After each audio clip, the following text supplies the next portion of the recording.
Hey everyone. So it's early morning here, and I'm thinking about a dear friend of mine who's a teenager who asked me for career advice the other day when I asked her how school was going. And she said, she likes math okay. She doesn't really care for school. And she said that she's taking a career class. And I said, well, how's that going for you? And she said, I don't know. I don't know if it's good or bad. And I said, well, what are they teaching you? And she shared with me some acronym about, I think it was like FOD or something, like don't leave things on the floor, like floor obstacle or something. And I just looked at her. This girl is really smart. She helps me out sometimes with projects, and she she actually can predict my needs so well that I've told her in the past that I think that she could make a very excellent manager. Something with people, something in the realm of leadership, um, just really, really being of service. She understands what is needed, and she's really smart.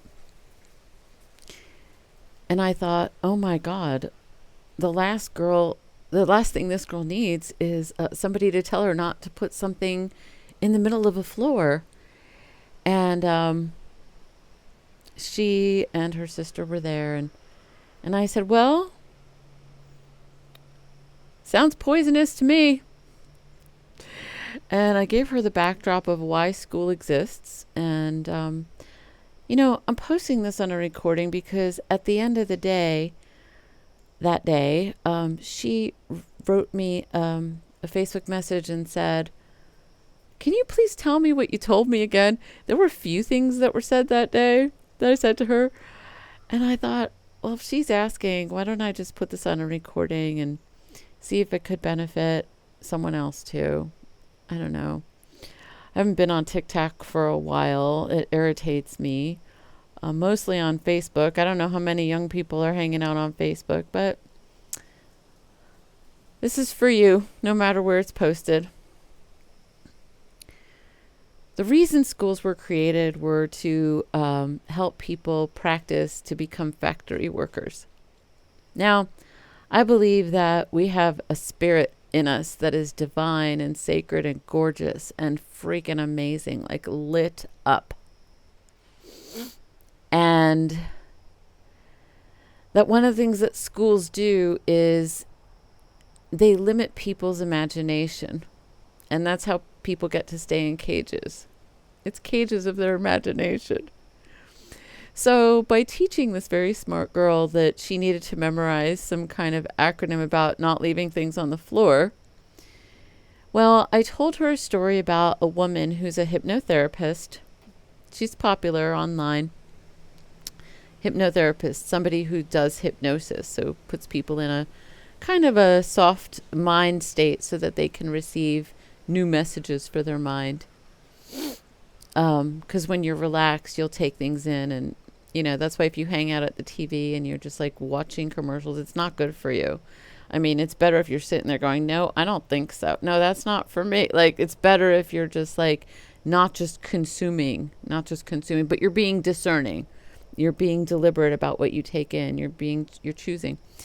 So, what this woman said was that she and her brother went to different schools in England because her father was a headmaster. That means he was like a principal for a very, very wealthy boarding school for boys. And she noticed the difference in their math books. And in her math book, it would say something like, Sally had 2 apples and Joe had 2 apples. How many apples did they have total? That was the math question. We've all seen them, right? Well, she noticed that in her brother's book, it would say something like, well, Joe has 2 businesses and Bill has 2 businesses. How many businesses do they have? or employees or something like that. Now, it's the same math equation. But do you see the hypnosis that goes on when you accept that you can sell apples and you don't even think, it doesn't even occur to you that you could have businesses? It's like the dumbing down of the human spirit, and then you can control people. Because when people are working in a factory, you don't want them having their own imaginations and their own minds. They're not going to do what they're told to do. It's going to be real interesting the more AI it does more of our jobs, how we're going to need more and more ability to choose and to be creative directors of our own lives. And so one of the things that happened throughout that day was I would ask her things like, what matters to you? What's important to you? What do you love? And she would have a hard time answering. She was like, I don't know. I'm not sure. And I'm like, that's okay. And I don't like to ask kids or teenagers or young people or anybody for that matter, what do you want to be when you grow up? Like, they don't know. They can have ideas. Like in the moment. I used to ask that question. I'd be like, what are your dreams? I even wrote a book called Reach Your Stars. And it's a really good book. But there's a bigger context, apples versus businesses. That's context. And if you know what you value and if you know what brings you joy, you're going to choose imaginary experiences that actually make you feel good right now. So that whether you get there or not, your happiness isn't waiting for you out there, because happiness never exists in the future and it never exists in the past. The only place, because the past is a memory and the future is an imaginary experience. The only place that happiness and joy can actually really exist is right now, right here in the present moment. I stopped putting milk in my coffee a few weeks ago. It stopped tasting good, and I don't know why. It's so weird. I used to put goat milk in my coffee every day. Anyway, that's about trusting your body. Well, we're talking about, trusting this source, this force, this energy that lives inside of you. So then, one of the things I said to her was, if you'd like, and their reactions, her and her sister, their reactions to what I said about school, they were like, oh my God, that's so cool. And, okay, thank you so much. And I said, you're at such an important age to hear this kind of information, because you're about to make a lot of really important decisions that are going to affect the rest of your life. And if nobody tells you that you have a choice, if nobody tells you that so much more is possible for you, if nobody asks you the question, gosh, what would you really love? Like, if you could have it all your way, what would you absolutely love? Now, here's the thing. If you've been taught to believe that you're going to be a factory worker when you grow up, you haven't really given that question a whole lot of thought. And you've been taught to think about apples instead of about businesses. And I'm not telling you should think about businesses. I don't care what you think about. I remember one story about a guy who really loved, seeing all the different caves around this area. It was like water caves, and he would take his boat out there and he would explore all these caves, and he just loved it so much. And then he started taking people out, and then people started paying him to do that. And I think the place where we're going as humanity goes forward is we're going to need more and more human to human experiences like that. People are longing and craving for more human connection. And human connection, for it to be really good, needs to be meaningful, authentic, and there needs to be a spark of joy that is available. It doesn't mean that we feel joyful all the time. It means that we feel safe enough. That we feel safe enough to feel joy all the time. Really great leaders will bring that out in their people. So the other thing that I had said was, she had done such a good job and she was asking such good questions. And I said, I'd love to treat you. If you want, I will send you a copy of the 12 practices of joy, because they'll help you like be present to your body, and if you're like, I don't know, if you're a young teenager and you actually don't have access to money to be able to purchase it, just write to me on Facebook Messenger. Write to me and let me know. And if my life isn't too nutty, like if I'm present enough to answer lots of messages, which right now I am, I'll send it to you. It'll be my gift to you. The questions in that book, it's kind of like a journal with lots of prompts. You can read it like a magazine. It's good to do it in order, but you don't have to do it in order. It's not meant to be a homework assignment. It's meant to be a best friend. It will help you listen to your body. It will help you get in touch with your true sense of knowing. Do you ever have a sense that you know something and people aren't talking about it really? Or if you say something to someone else, they don't necessarily validate you. They don't necessarily say, oh yeah, I can relate to that, or, oh, I can see what you mean. I could see how you would feel that way. But they just kind of just either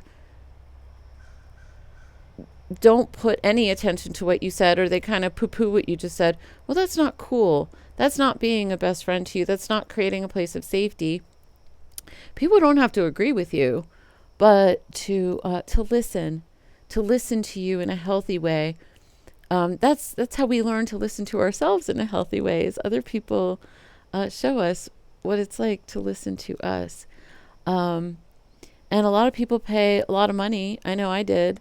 Therapists, coaches. I paid people to listen to me. And that, I'm so grateful. I am grateful to every single one of them. But I got really frustrated. I became a counselor and I never did anything with my counseling degree, except I used the skills from I got a graduate degree in counseling.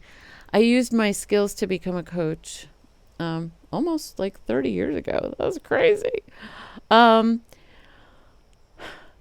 so I love coaching, but I also decided, I'm not really interested in the fields of counseling and coaching, because I believe that these are skills that we need to offer to ourselves and to each other.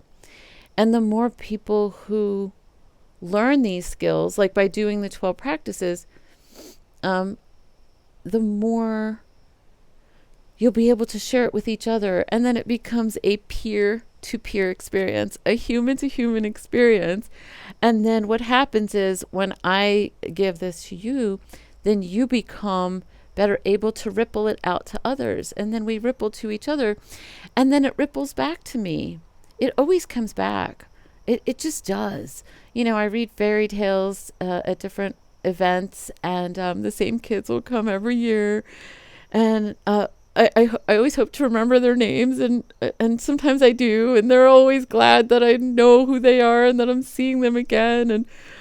And it builds trust. And so I believe that these skills are meant for everyone. And we're living at a time now where, there are a lot of people who've had trauma. And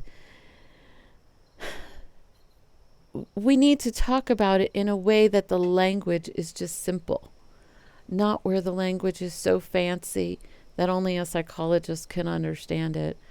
So one of the things that I have at my website at joybasedliving.com is a free ebook called Sanctuary, 4 mantras. Mantras are sayings, just things that you say to yourself. 4 mantras for thriving after emotional trauma or relational trauma. And the first 5 pages of that book are life-changing. It's a very rich book. You don't have to read the whole thing, but if you can download it for free. I always want that book to be free. And I always want people at Joy Based Living to know that book exists, because even if you're not dealing with trauma, which most people are dealing with trauma, especially after COVID, um, and they don't even know it. But regardless, most of us know somebody who is, or somebody's kid who is. We all know somebody. And when you start learning some words like, emotional flashbacks then when you're having a moment of stress and you might be like freaking out and you're like, oh, this is a trauma response. And you can say to your friend, you know, I'm having an emotional flashback. It's like pop. And then all of a sudden, the other person doesn't have to feel offended by how you're acting. Not that that's your responsibility, but it is your responsibility to communicate what's actually going on inside. And so those first 5 pages, one of the things that happens is sometimes I'll be having a conversation with someone where I'm helping them, and they're getting too much emotions activated in them, and it's called flooding. And so I'll be able to say to them, "Oh, it sounds like you're feeling overwhelmed right now. Sounds like flooding. Maybe we should slow down." Usually they'll have signs that they'll be showing me signs that they want to slow down. So it's important that we know these things and that they're spoken in regular language. I don't know how I got off on this tangent, but I do want to say this. There's a big book that's about this fat called, it's the Bible of counseling and psychology, which is why I exited the field. And it's called the DSM. And it's about everything, like all the different labels of people, from, OCD and blah, blah, blah, blah, blah. I believe that most of the, like 99% of them can be boiled down to one, which is complex PTSD. And the reason that that one's not in the big fat book is that because it puts all the responsibility on you. It doesn't take medication to do it. You can be on medication. That's okay, if you feel you need that.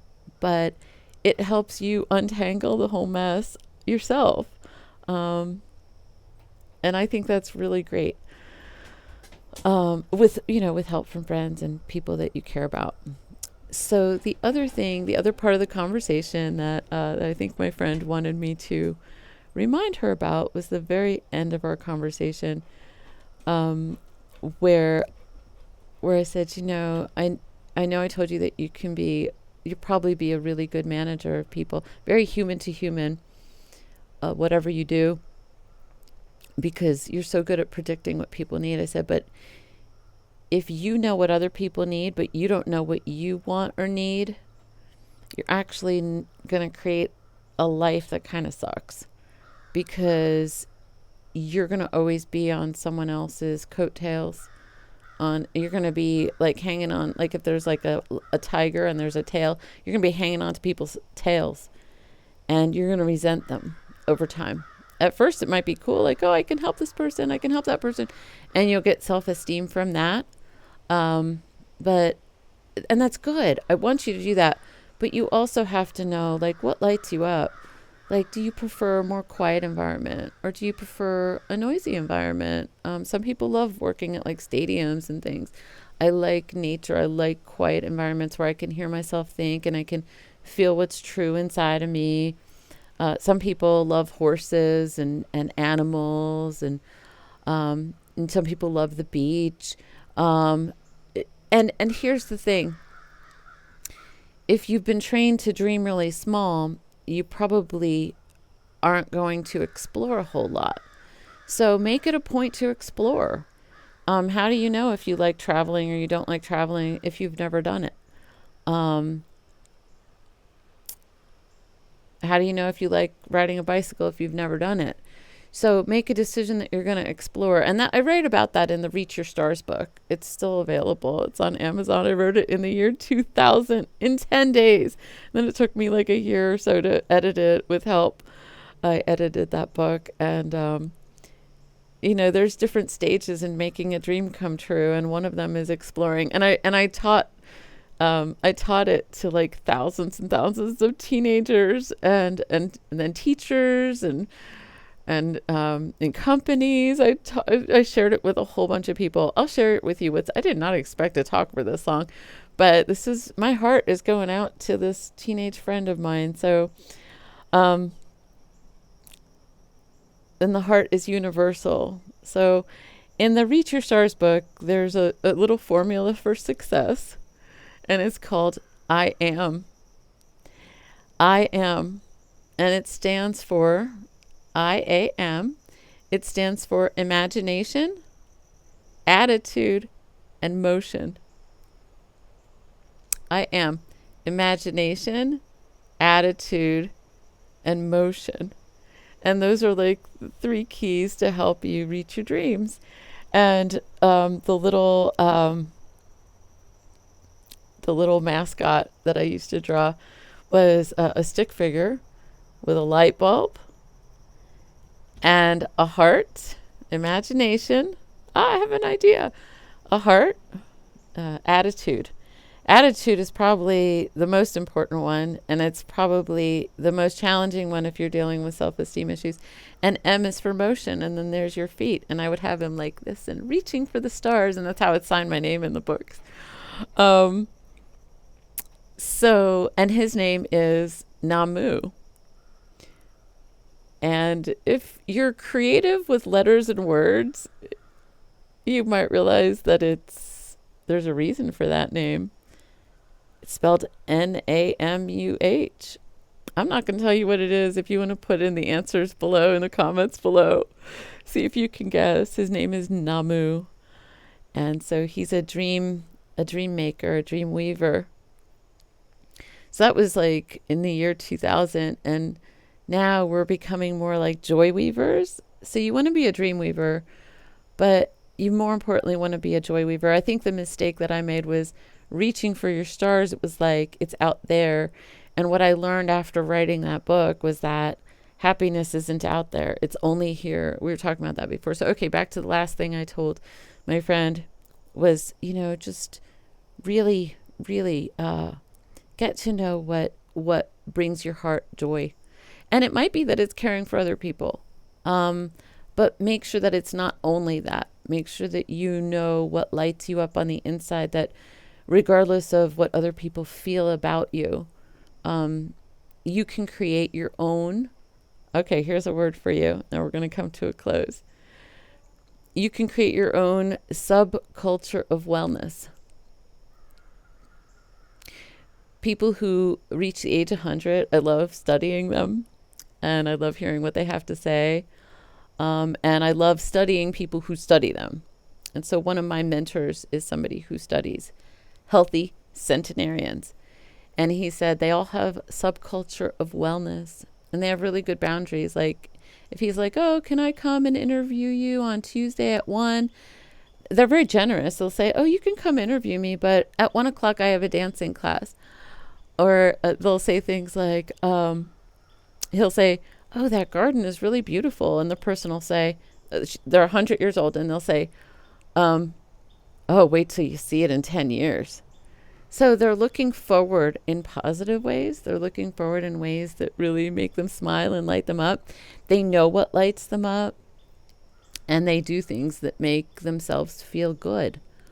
And so I don't like to tell people what to eat or how to exercise or how to live. I think that because a lot of healthy centenarians, they do things that they eat things and do things that don't go along with all the norms of what we're told we're supposed to do.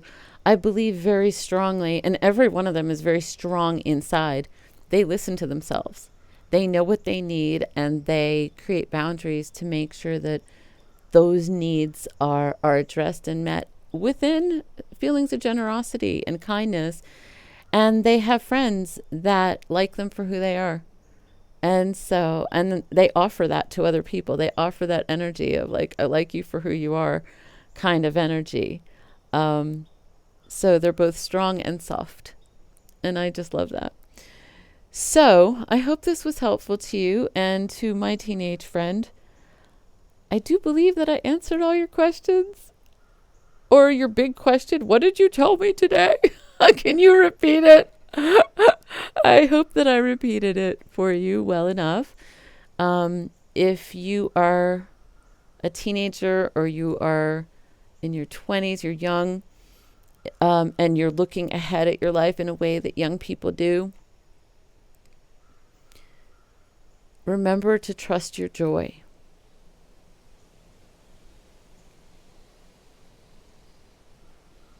I believe in you.